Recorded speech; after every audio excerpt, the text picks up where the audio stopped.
Accountability, rare thing. Take advantage of it. I mean, that's not normal for Tad. Let's give him a hand. That was nice.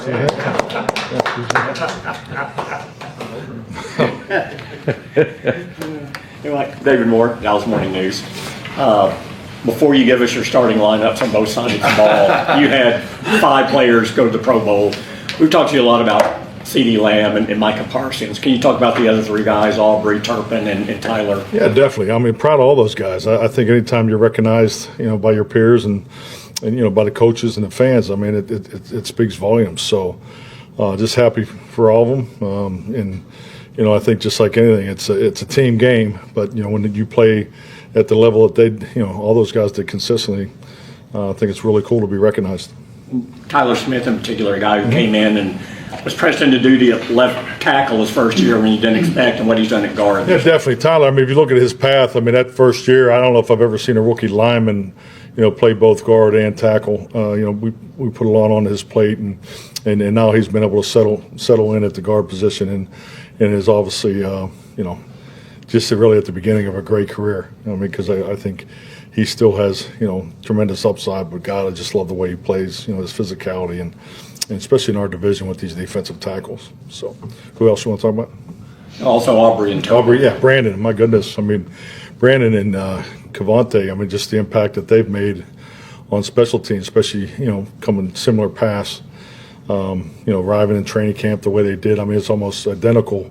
The day that they got there and the impact that they've made on our football team. So, just Turp, the first time he really touched the ball, he's so electric. And, Brandon, I still remember standing behind him the first day when he was kicking. And it was clearly evident that the ball just comes off his foot differently. So those guys have done a phenomenal job since they've been here.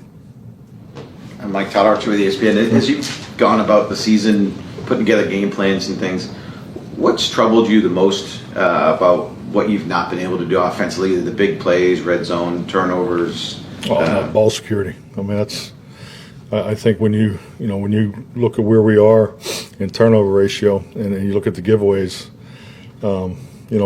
coaching staffs, in high school, college, in the NFL, you don't put together bad game plans. I mean, it's you have things that you want to run. The players have confidence in the plan. That process goes on through the week. I learned a long time ago. I could go back to. I mean, I can remember specifically in 2000 calling plays where you're in the quarterback meeting. That Monday it's like, I really didn't feel really good about this, and it was an eye opener. To me as a play caller, because if the quarterback's not totally engaged in the play and sometimes it needs a little more cooking, as we like to say, then you got to hold off on it, even if it's the perfect call versus the perfect defense and things like that. But when you don't take care of the football, yes, you definitely go home with things on your call sheet that you wish you didn't. You wish you would have got to. So, the number one thing that when I look back, on a quick eval of our season offensively is we haven't taken care of the football well enough. John Michaud with The Athletic. A couple days ago, Mike Zimmer talked about having some regrets about the blending, Dan Quinn's defense with his, and maybe if he had a chance to do it over, just trying to go with his defense to begin with. How do you feel about that, and do you have any regrets about that? No, I mean, Mike and I have spoken, exclusively on that topic and among many others. So, and it's that's an ongoing conversation, that you have with your coordinators throughout the year. I'm aware, but I'm still a number of days away from getting in the postseason evaluation. So, but yes, Mike and I have spoken about that. Calvin Watkins, Dallas Morning News.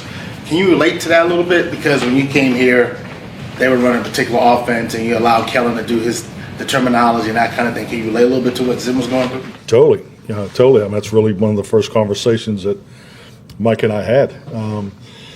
When he came here, in the words we used was, hey, you have a clean canvas to run your system, because I went through this and, I told him about my experience of keeping the terminology and everything in order, and I did it for Dak, because of, where he was in his career and felt that was the best, platform to build off of here. And if I had to do it again, I wouldn't have done that. So, that was the case when Mike arrived here. So, but I think it's a common sense and common approach. I mean, he's coached football, forever and recognized what we did well in the past. So he did try to go in the blend because there's no absolutes in this league. And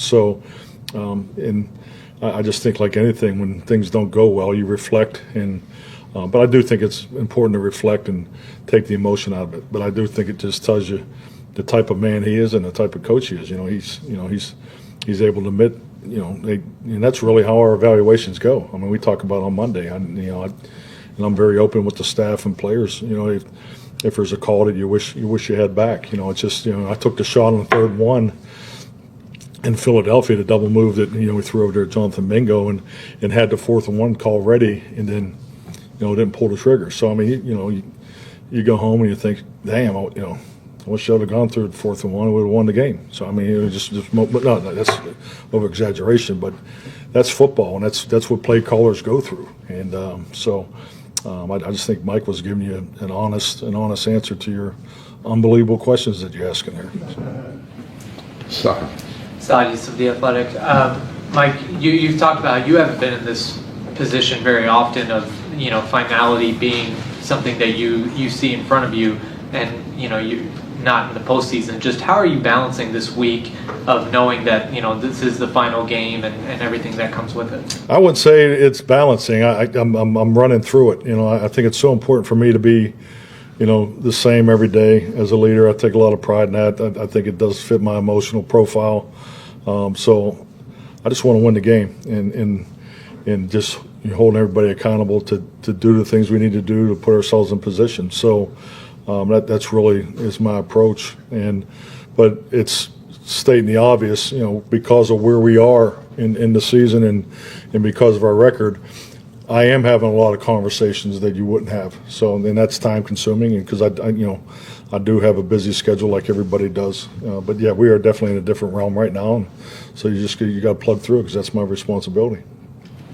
Garrett Podell, CBS Sports. Mike, for the players, how much can you take from finishing this last game of the regular season strong into next year? Is there carryover from that, or not really, since rosters changed? Well, I think the last part of your question is key. Is it's it's the roster. I think then because really the only time that I really felt that I went through this experience was in 06. We were 1-4, 4-8, and then finished strong, but we were the youngest team in the league. So, and that's something that we felt going into the off-season program and talked a lot about it, emphasized it, a lot of it, but we definitely have some of the same characteristics, particularly if you just look at how much our young players have played this year. So it definitely will be part of that conversation, because you can't buy experience in this game. You definitely can't buy experience in this league.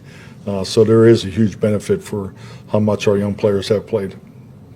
Babe Loffberg, 105.3 The Fan. Mike, so going out there, unless you know something that we don't know, which is always a possibility, you could be doing this for the last. Just right humor. I'm just. No. You could be I just doing didn't want to this. miss it. Yeah. You could be doing this for the last time. Well, you have to fight the urge, walking out of that tunnel to take it all in. Yeah. No. Great point. I'll be honest with you. I go to the stadium much earlier, at this time in my career than I used to, and I won a Super Bowl in that home locker room at AT&T. So I have a very strong emotional attachment that it hits me every time I walk in there, every time I walk out. So yeah, I'm definitely aware of it. And but yeah, I know you got Zimmer up here. I am not. You're not getting me today. So, but no, I'm not thinking about it right now. But yeah, I'm definitely in tune with that. Anybody? Todd? With Turpin and the new kick return rule, has that kind of been exactly what you thought it would be, and how much more growth could there be in the future? What is the latest number? 30? Have you looked at What his average is? No, the percentage of kicks. It went from 20 to 30. I think it's in the mid-30s. Come on, where's your analytics at? I know you're analytics, right? Clarence isn't here, so I don't know. Oh yeah, Clarence would have it. Yeah. So definitely, yeah. I mean, I know we're north of 10% more. I mean, especially having turf, I'd be all for going up to 50%. But no, it's been great. I think it's been. I hope the fans like it. I think it's awesome. Anytime we play outdoors, I mean, it's a different mindset.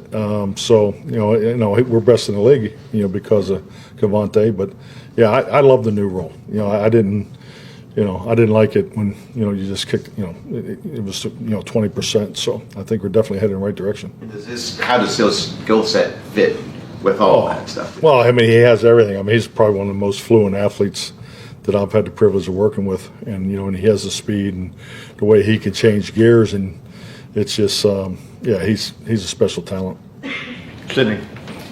Coach, Staples, DG10 Sports.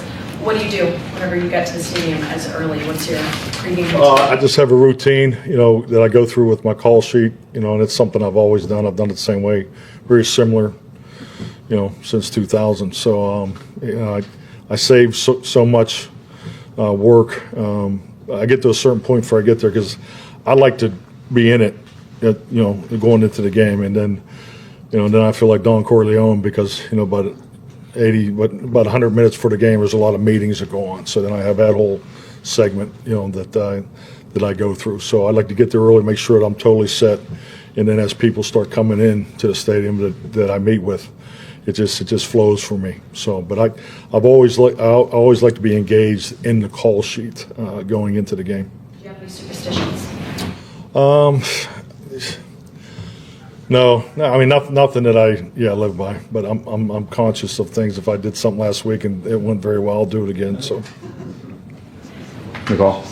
Nicole, just a Dallas Cowboys media. With this week being a big week for Cooper and Trey Lance, obviously with not necessarily knowing their future here in Dallas, can you just talk about that, the stake that they have, and just what are you looking to evaluate more from Rush, and what are you looking to evaluate from Lance? I think the biggest thing when you look at the quarterback position here, when I'm putting together evaluation, I have the benefit of being with them every day, and I spend a tremendous amount of time with them. I make sure that I'm on top of what we do in quarterback school. Scott Tolzien does an incredible job staying on top of the fundamentals.